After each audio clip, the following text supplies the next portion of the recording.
बिहार में आप जानते हैं एसआईआर सफलतापूर्ण हुआ। 12 राज्यों में वोटर लिस्ट सुधार को लेकर अब एसआईआर का जो अभियान है वो जारी है। राजनीति के मैदान में इसी को लेकर घमासान भी जमकर हो रहा है। मतदाता सूची पुनरीक्षण अभियान के तहत एसआईआर फॉर्म जमा करने की अंतिम तारीख 4 दिसंबर निर्धारित की गई है और ऐसे में इस अभियान में अब सिर्फ 8 दिन ही बाकी हैं। एसआईआर की प्रक्रिया की वैधानिकता पर सुप्रीम कोर्ट में आज भी सुनवाई जारी रहेगी। इस बीच आरएसएस से जुड़ा संगठन है अखिल भारतीय राष्ट्रीय शैक्षिक महासंघ यानी एबीआरएसएम। इसने चुनाव आयोग को पत्र लिखकर एसआईआर को लेकर चिंता व्यक्त की है। आरएसएस से जुड़े संगठन ने चुनाव आयोग को एसआईआर को लेकर पत्र लिखा है और अपनी चिंता व्यक्त की है। संगठन ने न सिर्फ एसआईआर समय सीमा बढ़ाने की मांग की है, साथ ही इस प्रक्रिया में जिन बीएलओ की मौत हुई है उनके परिवारों के लिए 1 करोड़ रुपए के मुआवजे की मांग भी चुनाव आयोग से की गई है। तो राहुल गांधी ने बीजेपी पर गंभीर आरोप लगाया है।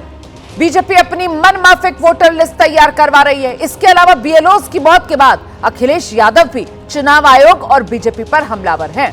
देखिए, बहुत से राजनीतिक दल भी इसी बात को लेकर चुनाव आयोग से गुजारिश कर रहे थे कि इतनी जल्दबाजी क्यों की जा रही है, समय सीमा क्यों नहीं बढ़ा दी जाती है, इतना प्रेशर बीएलओ पर क्यों डाला जा रहा है। और अब बड़ी खबर यह कि संघ से जुड़ा संगठन है, उसने भी एसआईआर को लेकर कमोबेश वैसा ही सवाल उठा दिया है जैसा कुछ राजनीतिक दलों की तरफ से उठाया जा रहा था। ये संघ से जुड़ा संगठन जिसकी तरफ से चुनाव आयोग को चिट्ठी लिखी गई है, अखिल भारतीय राष्ट्रीय शैक्षिक महासंघ, इसने एसआईआर पर चिंता जताई है। बीएलओस की आत्महत्याओं की घटनाएं बढ़ रही हैं। एसआईआर की समय सीमा को बढ़ाया जाए, ये वो मांग है जो राजनीतिक दल भी कुछ चुनाव आयोग से कर रहे हैं कि एसआईआर की समय सीमा बढ़ा दी जाए। और वही मांग संघ से जुड़े संगठन की तरफ से भी चिट्ठी लिखकर चुनाव आयोग से की गई है। साथ ही संघ से जुड़े संगठन एबीआरएसएम ने जो अब तक बीएलओस की मौत हुई है उन मरने वाले बीएलओस के परिवार को 1-1 करोड़ रुपए का मुआवजा चुनाव आयोग दे, ये मांग भी अपनी इस चिट्ठी के जरिए की है। तो एबीआरएसएम की तरफ से चुनाव आयोग को यह चिट्ठी भेजी गई है।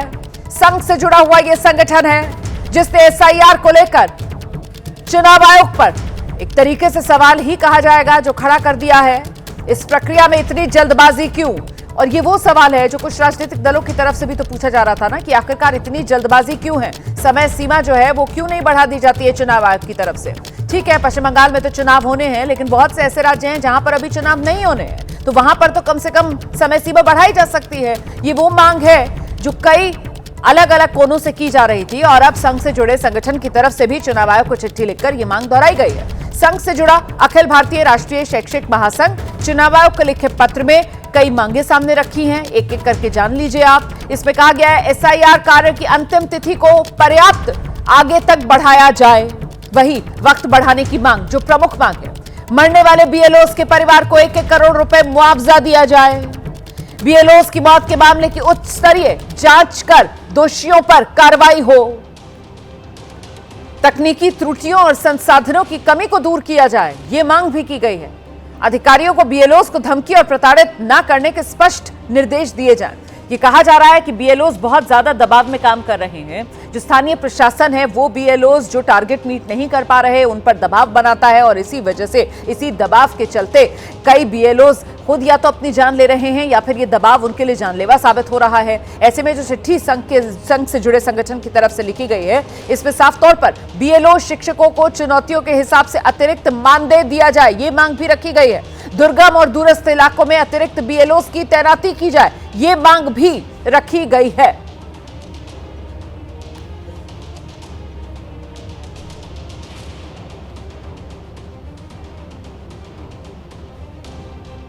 इस बीच कांग्रेस सांसद, लोकसभा में नेता विपक्ष राहुल गांधी ने बीएलओस की मौत के लिए चुनाव आयोग को सीधे सीधे जिम्मेदार ठहराया है।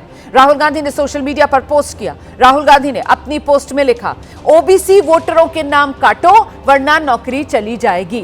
दबाव, धमकी और नतीजा आखिर में आत्महत्या। एसआईआर के नाम पर पिछड़े, दलित, वंचित, गरीब वोटरों को लिस्ट से हटाकर बीजेपी अपनी मनमाफिक वोटर लिस्ट तैयार कर रही है। ये राहुल गांधी की तरफ से आरोप लगाए गए हैं। एसआईआर को लेकर अखिलेश यादव ने भी चुनाव आयोग और बीजेपी को घेरा है।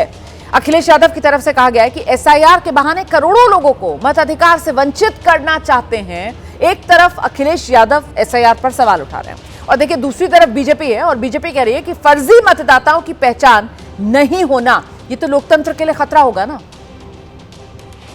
जो सबसे बड़ा अधिकार है आज हमारे वोट का, जो बाबा साहब भीमराव अम्बेडकर जी ने दिया है, एसआईआर के बहाने करोड़ों लोगों को वंचित करना चाहते हैं, करोड़ों लोगों को वोट के अधिकार से दूर रखना चाहते हैं। उत्तर प्रदेश सबसे बड़ा प्रदेश है, यहाँ पर करोड़ों की संख्या में लोगों के वोट काटने की साजिश, षड्यंत्र और अधिकारियों के माध्यम से हो रहा है। अधिकारी जो लगाए गए हैं वो सोच समझ करके लगाए गए हैं, जाति के आधार पर लगाए गए हैं। ये बात मैं इतनी जिम्मेदारी के साथ कह रहा हूँ। स्वतंत्र, निष्पक्ष और पारदर्शी चुनावों को कराने के लिए ये मतदाता सूची का संशोधन एक सामान्य और स्वाभाविक प्रक्रिया है। इस विषय के ऊपर सुप्रीम कोर्ट भी गए तमाम लोग और उसके बाद भी सर्वोच्च न्यायालय ने भी इस प्रक्रिया को करने की आवश्यकता महसूस की और बहुत स्पष्ट बात है, मतदाता सूची में यह स्पष्ट होना चाहिए कि जो वास्तविक मतदाता है वो वोट दे सके और कोई भी व्यक्ति किसी छलावरण में यानी in the disguise of anything other vote न दे सके। अगर कोई ये कह रहा है कि फर्जी वोटरों की पहचान नहीं होनी चाहिए तो वो लोकतंत्र के लिए खतरा है। तो ये आपने सियासी वार पलटवार तो देख लिया, लेकिन देखिए ये जो पूरी प्रक्रिया है और इसको लेकर सवाल जो उठ रहे हैं इसके पीछे की वजह जानिए आप, क्योंकि हर देश में कहीं ना कहीं से बीएलओ की जो मौत के मामले हैं वो सामने आ रहे हैं। सिलसिला थम नहीं रहा। अब जैसे उत्तर प्रदेश के फतेहपुर से बीएलओ की खुदकुशी की घटना सामने आ गई। शादी से एक दिन पहले एसआईआर के काम में जुटे बीएलओ सुधीर कुमार ने आत्महत्या कर ली।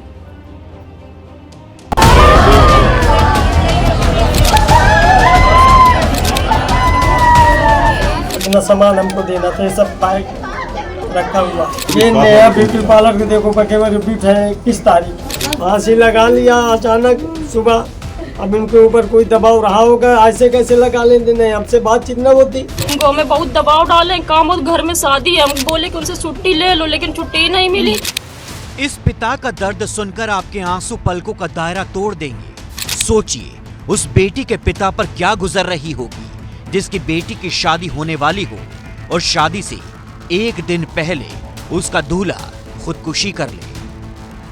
ऊपर से पीड़ा ये कि खुदकुशी की वजह भी पता ना चले। यूपी के फतेहपुर में रहने वाले बीएलओ सुधीर कुमार ने फांसी लगा ली। 26 नवंबर को सुधीर कुमार की शादी थी। 25 नवंबर को उन्होंने मौत को गले लगा लिया।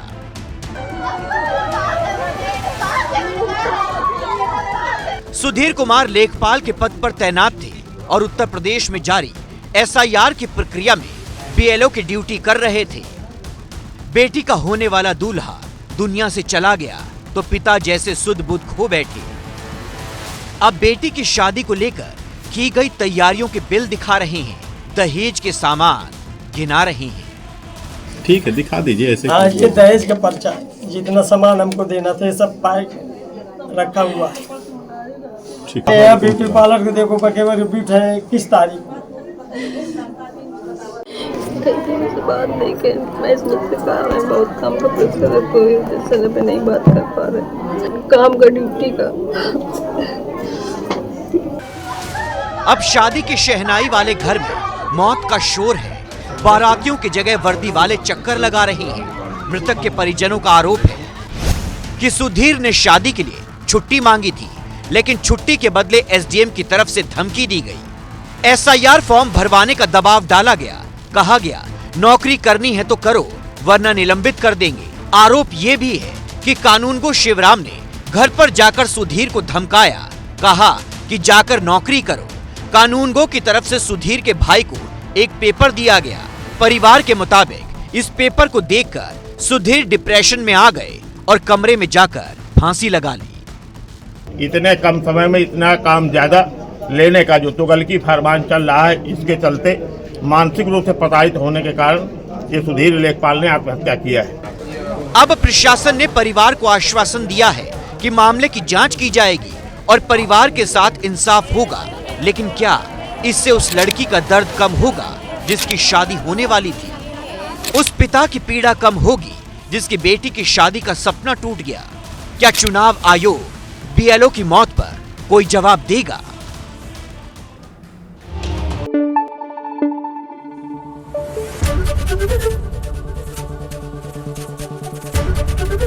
एबीपी न्यूज आपको रखे आगे।